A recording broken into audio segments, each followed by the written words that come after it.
One of the most common questions I get is, what does your audit report look like? So we deliver our audit reports in Excel spreadsheet format, and most other accessibility companies do as well.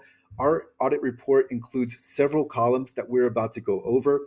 And the point here is the client knows exactly what issues exist on their digital asset, and then they have context around those issues so they can find them, and we want to help them fix the issue. So let's go ahead and look at a screenshot of our audit report. Here we can see there are several columns in an Excel spreadsheet. We start with the page title and section, and then the second column is the page URL. These are here to help you as the client locate the accessibility issue. Then we have the environment combination that the issue was produced in. So this could be Windows, Chrome browser, and NVDA screen reader. So again, just helping you have context for the issue, knowing exactly what environments produce the issue. And then we have the associated WCAG success criterion. So this is going to help you. Let's say if you have a question about why this is an accessibility issue, you can look at this specific success criterion and read the actual technical requirement. On this next column, I have issue title. So here giving you the quick takeaway for the issue. And then we have the issue column itself, where we have a full description of what exactly the accessibility issue is. In this next column, we have applicable code. So this is the code where the issue lies. And so again, this is here to help your team identify the issue and know what they need to do to fix it. Next, we have users affected. And then the last column in the screenshot is the recommendation. So this is the recommended fix for your team so that they have instruction, they have guidance on how to actually fix the issue.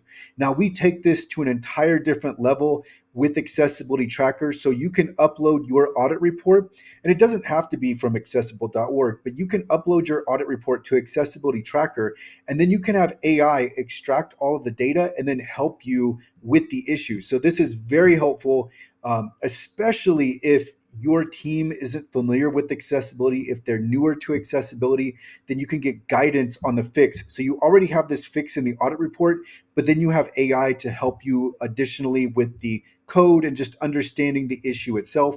So there are different AI tools inside of Accessibility Tracker. But going back to the screen, this is the audit report you can expect to receive from accessible.org. We also have a few other columns. One other column is notes. Another column is screenshots or screen recordings. And again, this is to help you work through the issue, understand exactly what the issue is, where it's located, and how to fix it. So all of this information is here to help you with the client work towards full conformance. This is what our audit report looks like.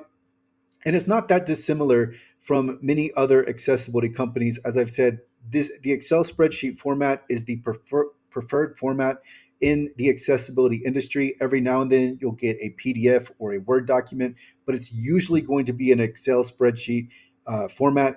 And I really like it because it keeps everything structured and organized. So this is one video in a series of many on accessibility audit, frequently asked questions to help you understand exactly what's going on with accessibility audits. So I will include a link to the playlist in the description, along with other resources to help you with your accessibility project. That will do it for this video. We will continue on with the next.